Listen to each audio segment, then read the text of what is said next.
Hello, everyone. Today we're going to talk about alchemy for time travelers.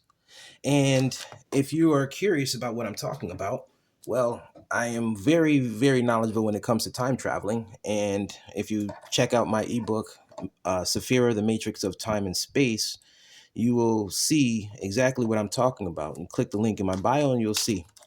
So let's use alchemy to travel through time.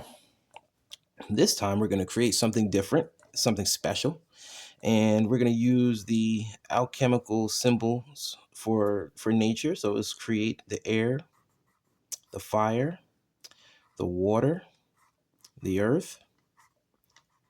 And if you watch my last lesson on story of recreation, you remember that these four elements are in and around the earth, and they make up the entire planet. And we can't forget our moon, which is our satellite planet.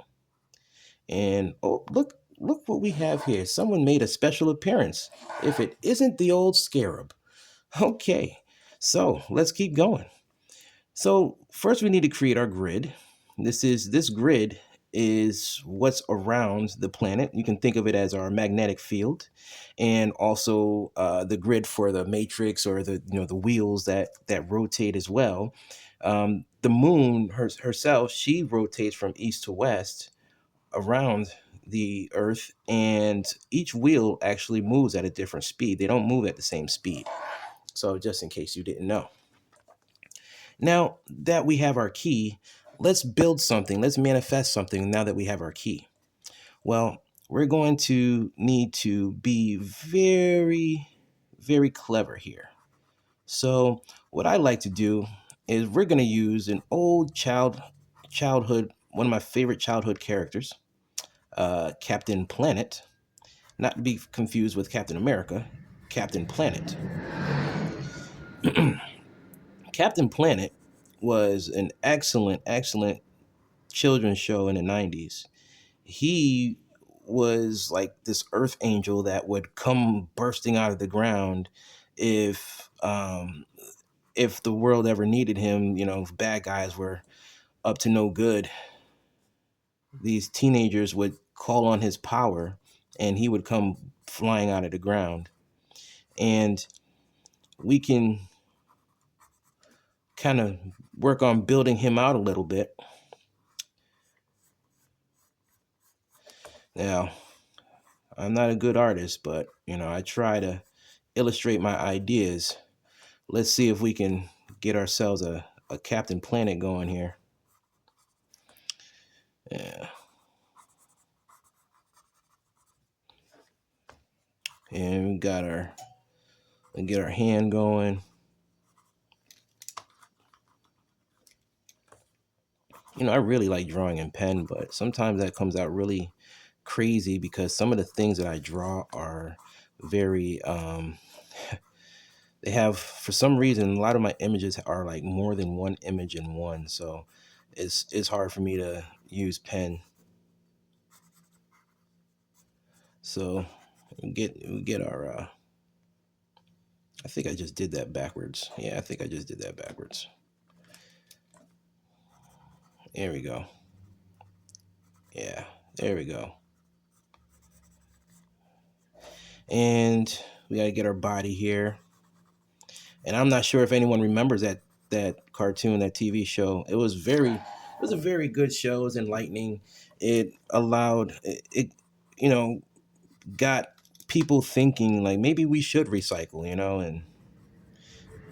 and I know it had me thinking. It made me want to recycle more, and it kind of demonized the oil rigs and drillers and the coal miners and stuff like that. The people who worked in a coal mine, and they were just trying to make a living, but the owners of it, they knew they knew it was bad for the environment. And I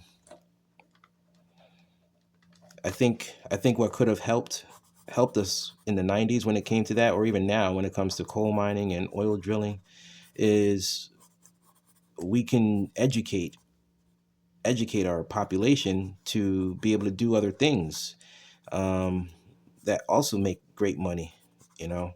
But some people aren't. They like working working hard for their money. So can't knock them for it. Oh gosh, this is horrible. This is horrible. And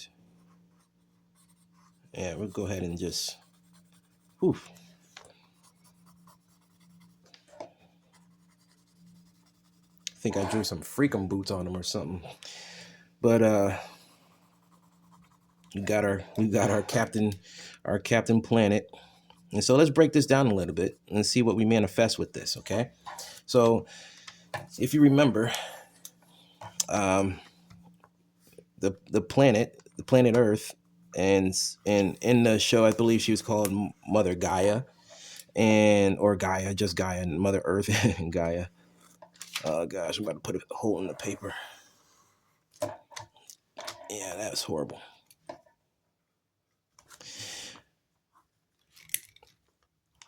Oh man, come on, don't fail me now. There we go. So we've got a horrible representation of planet Earth, and let's see if we can get Gaia going here. The consciousness of the planet Earth. Now she was always looking. See, the story goes, she was looking for some teenagers that would be able to carry the power and channel and call upon Earth's protector. And she was looking for some responsible teens that would be able to do this, because not everyone could wield this power. It's very, you got to be very responsible to be able to do that. And so, just like the Power Rangers, they had to search for kids that can handle this gift that was bestowed upon them. And this is just a cartoon, but it kind of comes from reality as well. And just looking at this, you can consider the hair as Earth's magnetic fields. And let's talk about this for a second here. So when his existence comes from the alchemical elements of nature and plus one secret ingredient. You had fire, you had element of fire, and that was controlled by a ring of power that one of the teenagers wielded. And you had the element of air, or wind, as she would say on the cartoon, and that was depicted here.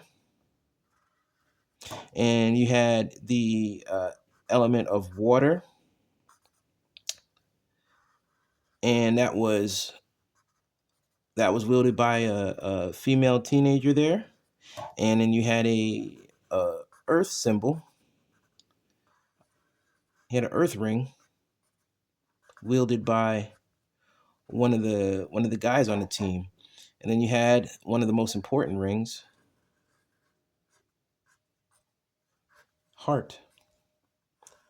The cool thing about this is that the one who wielded the heart ring, he was like a telepath. He could communicate with animals and other beings around the world, and he can sense where they were, if they were in danger, and he would be able to track them. And he also had a pretty cool healing gift as well. I'm not sure if anyone was old enough to remember this show, but it was a pretty powerful show. It was pretty cool. I know I wanted one of these rings growing up, and they were giving them out at well, you had to get them with your big kids meal at Burger King one time, but I didn't get one. So fire was wielded by a boy, and wind was wielded by a female, and water was also wielded by a female. Earth was wielded by a guy, and heart was wielded by a guy as well. Now, the reason why I'm highlighting this is because I'm trying to teach you the difference in the symbolism that you'll see out there. If you go to Egypt, you're going to see different types of ankh. You might even see people wearing different types of ankhs. Okay, if you look in space, you might even see a different type of Ankh. So you got the male and the female version. You got these are the rings of power, and Gaia, got these kids these rings so that they could call on this Earth Angel. And if you remember, he would come come bursting out of the ground, to save the day.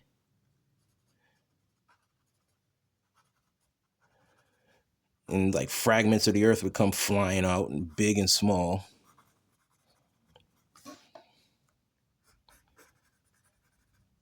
And he would just, and everybody would get all excited because it was time for him to come outside, And we'll put this back on here because I want to explain something later. But this is basically how Captain Planet would come out and save the day. And it was pretty cool in the 90s. Now, this is something symbolic, and we're going to expand on this understanding a little bit. And what I want you to know is that there's a consciousness on this planet. Okay, the planet has a consciousness. So when you're performing alchemy, you're actually putting a fractal of your own consciousness in your subject, and your intent and your heart is going into it. And remember, he was called on by the four elements of nature, which he's built by, but what brought him to life was the heart. That's what brought him to life. That's why it was the last thing that they mentioned. They would say, heart, go planet. And he would say, what? By your powers combined, I am Captain Planet. Go planet. Now, he was an earth angel. He was a fractal of the creator's consciousness. And in real life, there is an earth angel on this planet. And a lot of people don't know that. And that earth angel resides where the first bodies were created, where the angels' first bodies were created when they descended to earth. Oh, you didn't know that? Yeah. You see, those bodies are right under the Sphinx. Yes. The Sphinx is a marker for the Ark. The Sphinx is a marker for the Ark. And that's where the first created bodies reside. But the low vibrational beings that are trying to extract knowledge and technology from Egypt right now won't be able to access those chambers because you actually have to vibrate at a higher frequency to be able to access it. And in order to do that, you have to be of the light, a child of the light. And that's something that's not talked about. So let's break this down a little bit. So in real life, there's an earth angel that lies sleeping underneath the Sphinx in the halls of Amenti. And the children of light that were gifted with the ability to connect with the elements of earth have the power to call on this angel's power. Some religions call this angel Uriel. Some religions call this angel Ariel, depending on your accent, I guess. But I also want to point out a couple other things that I think this is why symbolism exists in Freemasonry, in the church, things like that. Because what we have here is an example of, let's say, for instance, you have a queen, a king, or a queen, right? And they come into power and they want to make themselves official. Well, you're not official unless you have your own currency. All right. You're not official till you have your own currency. So what they would do is they would put their face on the coin, and then they would put their God on the coin and a little symbolism on there as well. And that would happen no matter where you were from throughout history. Is, these coins would be traded on trade routes, and this is a common practice that went on. They would put whatever god that they were praying to on the coin.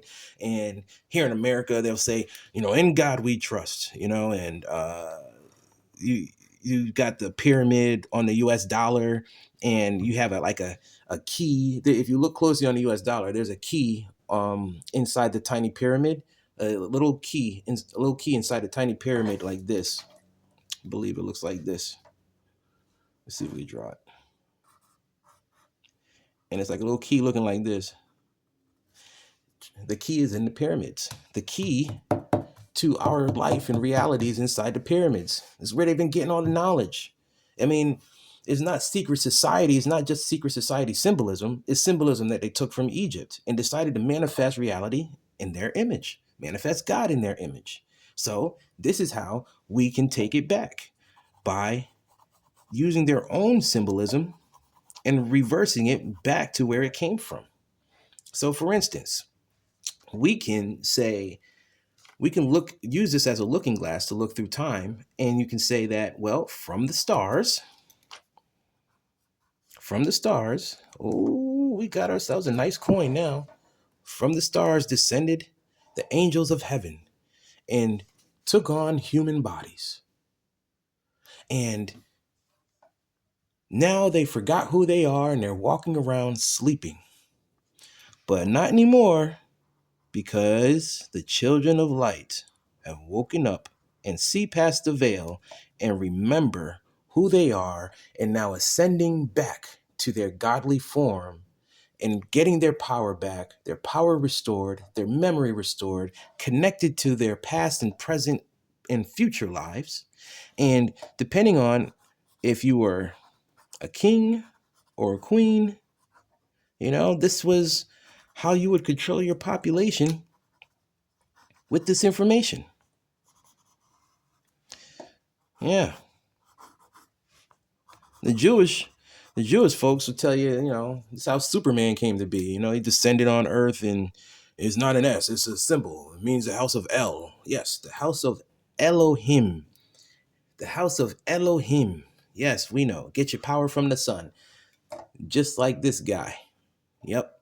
It's all based on knowledge that was learned together in Alexandria, and also in different parts of Egypt, because there was a time in Egypt where Muslims, Christians, and not Catholics, Muslims, Christians, and Jewish would actually reside together in peace, and philosophy was allowed to be flourishing. So they had religion and philosophy going on at the same time, and they would have philosophical discussions, and the consciousness was elevated. But now it's just straight up factionized religion, and you've got people out there, just claiming Jesus is Lord and is gonna come back, and you only follow Jesus. I get it. Jesus is my homeboy too, but I just have a different relationship with him. I don't bow down and pray to him. I am one with him. It's a difference being one with God and bowing down and praying to God. The children of light bow to no one. The children of light rise, because we know that we are also a part of the great tree of life. When a leaf falls from the tree, it is a leaf of that tree. But if a leaf is connected to that tree, it is the tree. That's why my name is I am all of the above and below, because I know that I am connected to the tree of life. And if a leaf is aware that it's connected to the tree of life, then it knows that nothing can stop them. Everything is possible. So that is why I am telling all of you this and delivering these messages, because I want you to wake up and realize that you too are all of the above and below.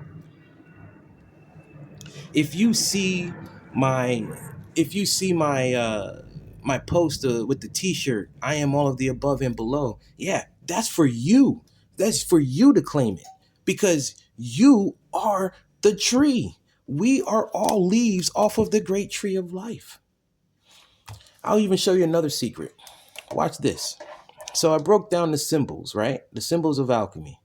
The symbols of alchemy plus the heart, right? So let's show you how that plays out. So you got the fire, and you got the mercury when you're building a person, and you got the earth. Now the mercury is a volatile spirit. It's a volatile substance, volatile element. So it can be it can also represent the air as well. Sometimes when you remove this, the spiritual, the fire. Now, for this sake, the spiritual fire would go here, and then you have the actual fire, which would go here. Okay, and you can't you can't actually bring something to life until you activate the heart space. The heart is what's important here. Okay, this is what and when you connect your Mercury with the higher self, the life force. I'm saying the life force is what the Mercury is, the life force. When you connect that with the higher self, you have yourself an Ankh, the key. You have yourself a key of life. Okay, and this was the basic understanding back when they were making paintings and images like this in the past. This is why they were creating. This is where the cherubim came from. The idea of the cherubim, because they were just shielding symbols in art. Leonardo da Vinci shielded a lot of symbols in art. He was a very good artist because he understood he understood the laws of the universe and the laws of nature, and he used that to make so many brilliant things. He didn't just paint and draw. He actually created a lot of cool stuff too. And now you see how the cherubim came to be. And it's like creating a baby god. Baby god growing up and ascending into a master, an archangel. And if you're American, I'll even do you one better. And you got crap. Do you want to build a snowman? Yeah, it's the same thing. Get the little top hat going. Yeah,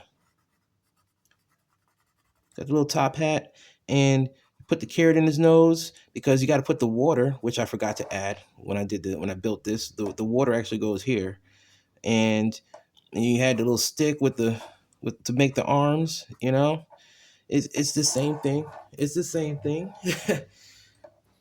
But yeah, the water would go here. I forgot to add that when I was drawing this earlier. But yeah, it's the same thing. You got Freemasons and religion who recreated the world in their image. And now I'm showing you how to reclaim your symbols, reclaim your power. And we're lifting the veil off of uh, what was put over our eyes. Okay. Yeah. Mother Earth, her consciousness, Gaia, if you want to call her that. And, she found a bunch of teenagers that were worthy enough, some children of light that were worthy enough to bestow the power of the elements on. But in the cartoon, they walked around with rings. Um, but there are literally children being born on this earth, one with their memories from their past lives, two with gifts activated so that they can connect with the elements of the earth. The reason why I'm telling you this is because I don't want you turning your children into the government, into your church or temple, freaking out. I want you to protect those children, because those children are here to learn from you and to teach you. Okay, and you need to nurture them and help them hone in on those gifts, because those gifts are here to help raise the vibration of the planet, because we are all in a very dark place right now, and we need to activate this heart space because it's still fractured, and we need to vibrate at a higher rate of love in order to save this world. And hopefully you all received my message on that in all of my videos. But um yeah, this says a lot in one image. That's why I called it alchemy for time travelers, because we used alchemy to build Captain Planet, and we talked about how the earth, the consciousness of earth, and talked about her magnetic fields and rotation of the moon, and it talks about how the consciousness of earth was calling on these children to carry these rings so that they could call on this earth angel, which was what he really was, an earth angel. And I showed you how no matter what in history, throughout history, I hope I talked about this, I can't remember, I said a lot, but throughout history, whoever the king or queen was, they would put their face on the coin, and then they would put their god, their champion, on the coin. And they put the little elements on there, the little symbolism on there, and we still do that to this day. In America, they put "In God We Trust." In God we trust. It really should say "In self we trust," because even Captain America said, "I am Captain America." Because when God created the earth, God created a body to walk the earth. And this is the first created bodies are beneath the Sphinx in the halls of Amenti. And so every time God reincarnated, I am whoever I say I am. And guess what? The kingdom of heaven, the divine spark is within all of us. That means every single one of us are the creator. Every single one of us are God. All of us. God is very efficient. He's experiencing life as a tree, a dog, a cat, a woman, a man, a planet, a star, as the air that blows, the fire, the water. 8 billion, there's 8 billion different versions of the creator on this planet right now. As I'm speaking, you are listening to yourself tell you this. That's why I say I am all of the above and below. I'm waiting for you to claim that until you recognize that you are the creator too. Don't be afraid to claim who you are.